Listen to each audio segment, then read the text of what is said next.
revistas de izquierda culturales norteamericana que cada tanto reviso porque tiene muy buenos escritores y leer buenos escritores ayuda para quienes hacemos periodismo para aprender a escribir todavía mejor, ¿no? O sea, y eso nunca se deja de aprender. Figuras literarias, etcétera, se pueden aprender.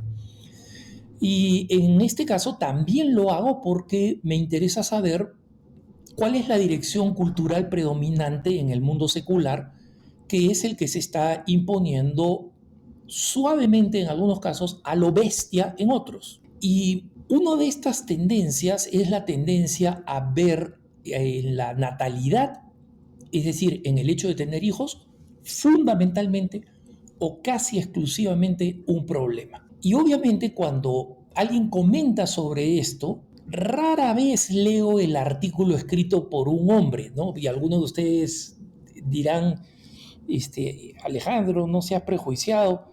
No, no es por prejuiciado, o de repente sí, ¿no? Y sí es mala suerte. Pero es porque las mujeres son las que salen embarazadas, no los hombres, ¿no?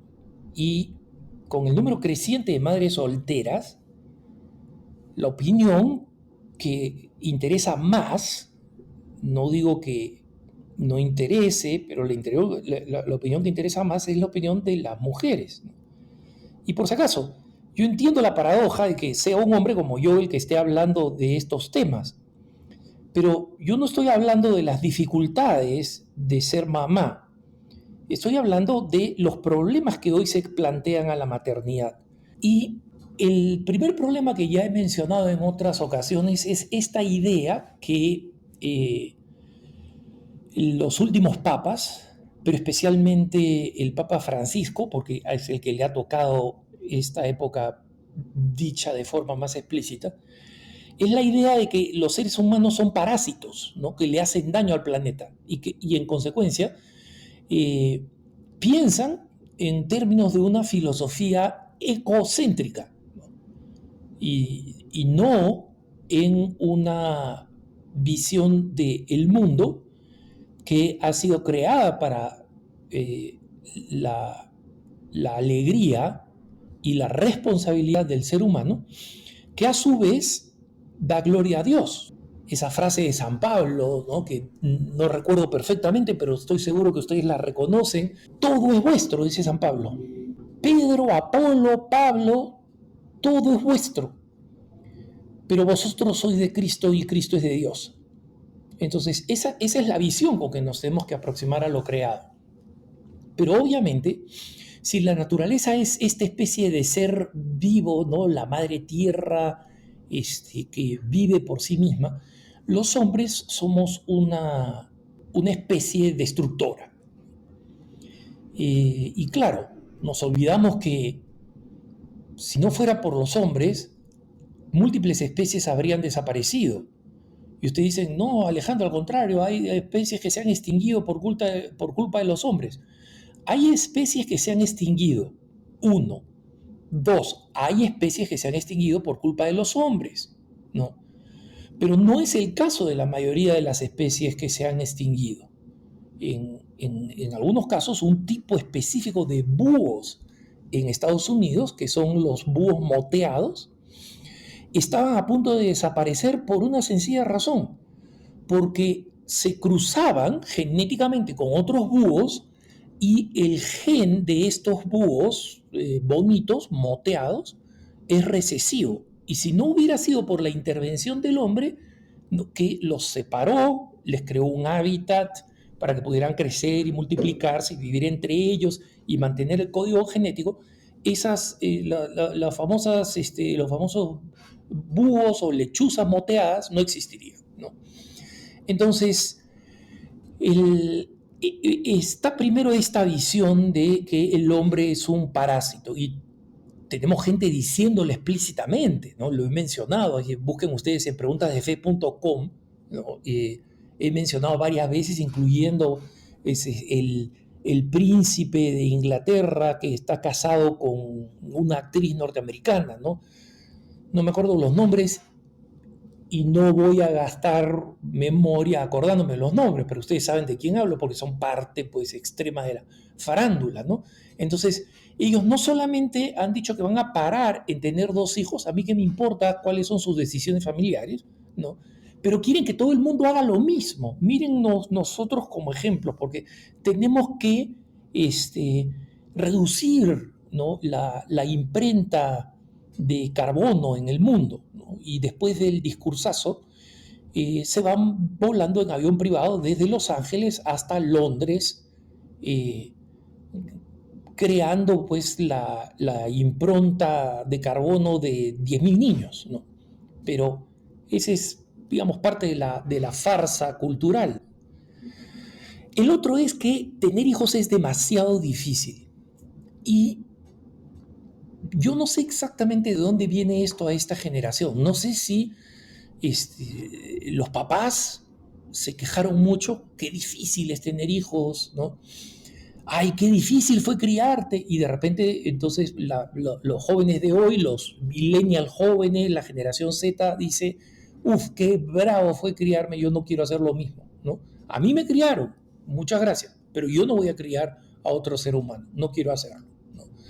Y es simplemente por una cuestión de comodidad. Alguno usa la excusa, bueno, yo quiero ser consciente, pues, de la impronta ecológica, de tener un nuevo niño que va a consumir, ¿no?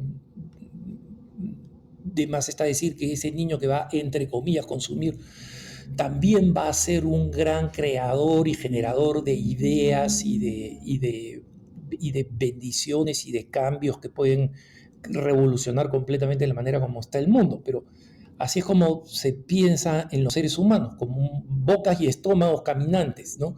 No como cerebros y corazones fundamentalmente. Y mucha de esta gente dice qué difícil que es. Y en esta revista, el autor, que es un hombre, dice, ¿cuál es el verdadero impacto de ser un padre en tu felicidad? Entonces, la persona que escribe este artículo, un varón, se basa en algunas investigaciones específicas que se han hecho sobre el tema. Y estas investigaciones supuestamente demostrarían que el estrés de una mamá se incrementa notablemente cuando tiene un hijo. ¿Ustedes creen que de verdad se necesita una investigación para saber eso?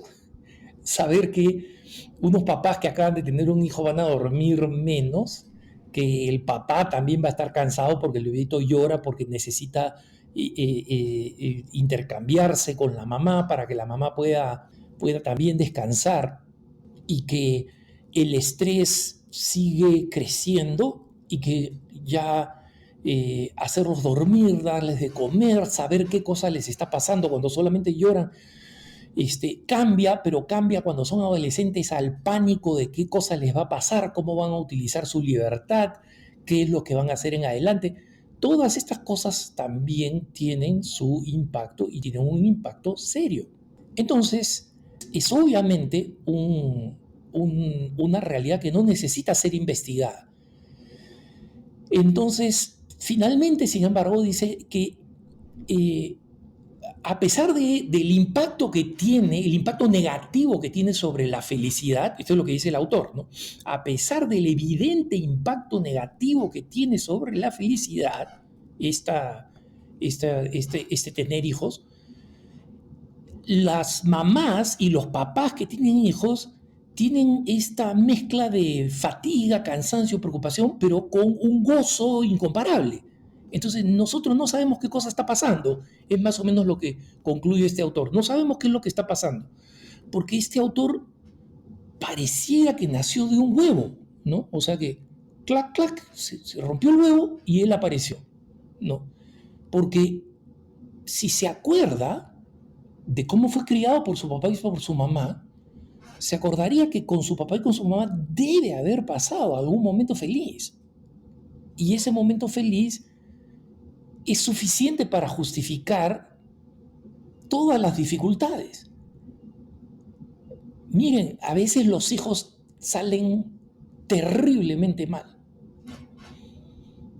con tremendos problemas con la ley, con la conducta, terriblemente mal. Y son una tremenda frustración para los padres. Pero yo no he escuchado a un padre, debe haber, ¿no? No digo que no hay, pero no he escuchado a un padre decirme a mí, cuando le he preguntado, incluso en estas situaciones extremas, con hijos en la cárcel, etcétera, mamás que me piden, por favor, reza por mi hijo que está en la cárcel, Alejandro. Jamás les he escuchado decir me arrepiento de haberlo tenido. No. Se arrepienten de muchas cosas. Lo hubiera educado de otra forma, no hubiera aceptado esto, hubiera sido más estricta, hubiera sido menos estricta. Tienen muchos sentimientos de culpa, pero jamás se arrepienten de haberlos tenido. Y pienso en mi mamá, que tuvo su primer hijo de los 6 que fuimos a los 17 años. Y nunca se quejó de que su vida se había acabado ni nada por el estilo. ¿Y cuál es la razón por la cual eso es tan común para nosotros, las personas de fe y de familia, y tan difícil de entender? Porque el autor, como mucha gente, como muchos millennials y como mucha gente de la generación Z, confunde la felicidad con el placer. Y sí, el placer, cuando uno cuida a un niño, disminuye, pero la felicidad significativamente aumenta. Que tengas un buen día.